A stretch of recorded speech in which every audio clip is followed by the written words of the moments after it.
Does it ever feel like you're taking two steps forward and five steps backwards?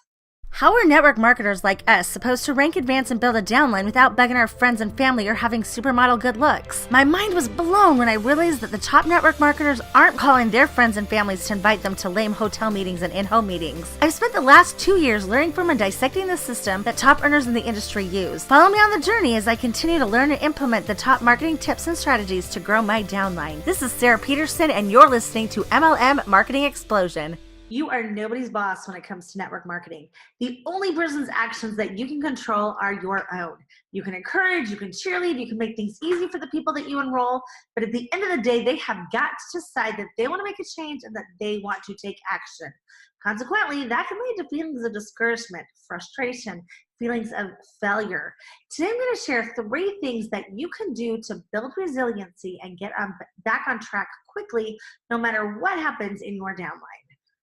First off, what is resilience? The definition of resilience is the capacity to recover quickly from difficulties or toughness. Difficulties are going to come when you're building an MLM business. It's just a fact of life. You're going to experience setbacks and speed bumps along the way. It isn't a question of if, it's a question of when. The way that you handle these setbacks are going to determine if you have success or not. I had a handful of people that wanted to join me and build a network marketing company, and I'd go to trainings and the presenters would talk about how it was purely a numbers game, right? And, because some of these people that signed up in the beginning quit. And so, I'd go try to talk to new people, and every single time I went to one of these trainings, they'd say, hey, if you're not having the success that you want, you're just not talking to enough people. Go talk to more people. Now that is partly true, right? The person that talks to 100 people is naturally going to have a much higher likelihood of finding people that want to join network marketing with them than the person that only talks to 5 or 10 people or maybe 20 people. Do you agree? Is that a pretty fair assumption? It is, right? As people joined my team, I was so excited. I would rearrange my entire schedule to help them. So I set up home meetings. I drove all over the place doing one-on-one meetings for their friends. I talked to them on the phone and pumped them up and held their hands as they called their friends and family members. The people I did this for were excited for a little while. But at some point in time in that journey, the people they were setting up in their deadline would hit a roadblock and they'd quit. And then that would have that ripple effect. It would go upwards and more people would quit in that line, right? And that's how my team grew in the very, very beginning. As a result, it grew really slowly. It was a numbers game, but we were talking to massive amounts of people and getting very, very small results. Now, my brother, on the other hand, signed a ton of people right off the bat. He rank advanced super quickly. And don't get me wrong, he was working crazy hard, but he was having better success signing people up. And then he went on to start traveling. He was traveling 3 weeks out of 4 every single month, right? Because that's how we were building. We were building belly to belly. If we signed you up across the country, we were driving across the country to go talk to you. Well, that really began to take a toll on his family, and he started to burn out too. And so he took a step back, and he was thinking the leaders in his downline were going to pick up that slack, right? They were going to continue that momentum that he created. But unfortunately, that isn't exactly what happened. In fact, just the opposite thing occurred. His team came to a screeching halt. If my brother wasn't there doing the meetings, if he wasn't holding their hands, if he wasn't the one enrolling everybody, nobody did anything. Not everyone was willing to work as hard as my brother. Heck, not everyone was willing to work as hard as I was, even though my signups did not reflect the amount of time that I was putting into my network marketing business. Well, as this volume that my brother worked so hard to create began to fall, he had the decision he could abandon ship and quit, or he could find a way to regain that momentum again, right? And that's what every single business owner has happen, right? When you hit that speed bump, are you going to find a new way to do it? Are you going to find a way to get over that wall? Or are you just going to say, forget it, I'm done? Every single person deals with setbacks. And this goes back to the fact that you don't get to dictate how hard people on your downline work or what specific actions they take. You're not their boss. They're not your employee. Whether they're admitting it or not, every single person that has made it past the first 2 or 3 ranks in their company has experienced setbacks. I promise. Some of them may have been bigger than others, but no matter if they had setbacks at the beginning or somewhere in the middle or towards the upper ranks of the company, every single person in your upline that's had success has hit speed bumps. And in addition, I'm willing to bet that the majority of these setbacks were major ones. What kind of speed bumps have you encountered already in your MLM journey? If you haven't hit any yet, I can almost guarantee that they're coming. So today I'm going to give you 3 tips to help you overcome those setbacks quickly and to keep you moving forward toward your goals and the life of your dreams. Number 1, one of the biggest things that's going to determine your resiliency is how you view setbacks. What's your mindset? How do you look at them? Do you see them as speed bumps or crises?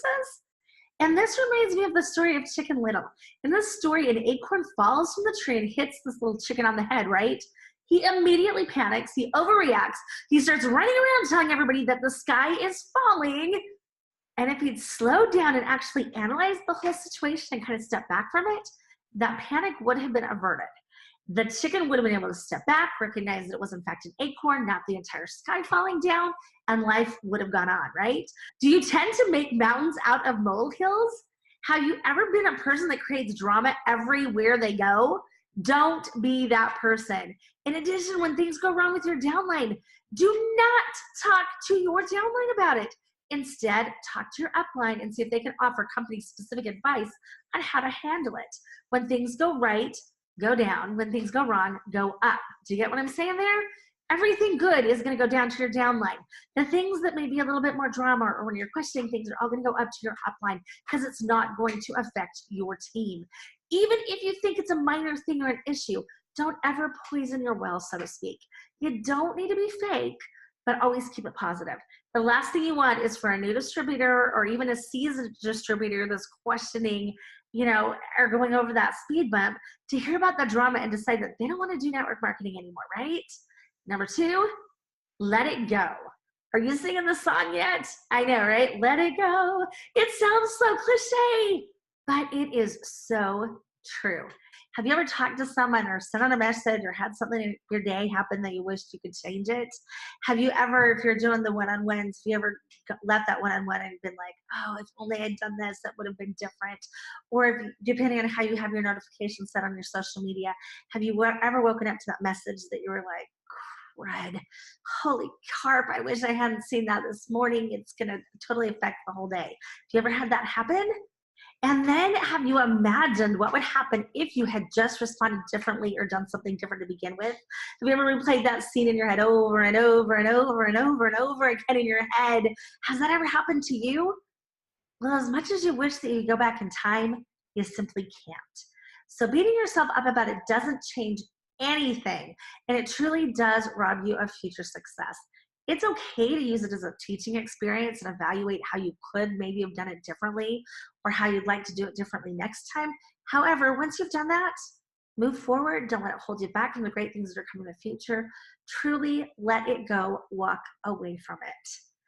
I have only heard one super big top earner who was brave enough to share her experience of discouragement.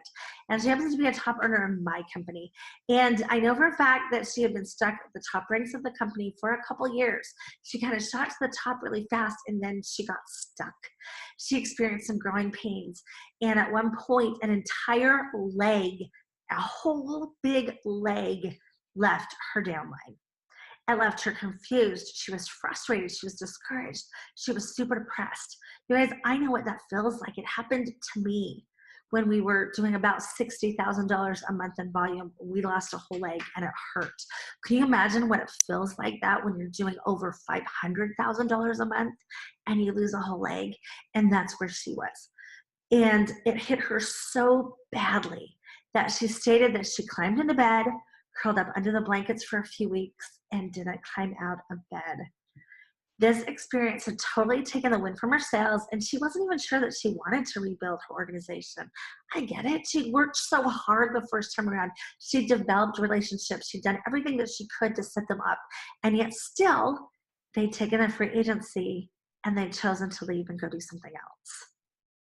So again, she's back there in bed. She's curled up in the ball. She's decided that that's it. She's never coming out again, right? However, she said there was one day that she said she looked up and the dog was sitting next to her on the bed and looking at her really funny. It was almost like the dog was speaking to her. And she realized that enough was enough and it was time to get back to work. Consequently, she stopped focusing on the past that wasn't going to change anything anyway. And she got back to work, focusing on the future and the inspiring story that she was now going to create despite the challenges of losing a big chunk of her team. The choice is yours.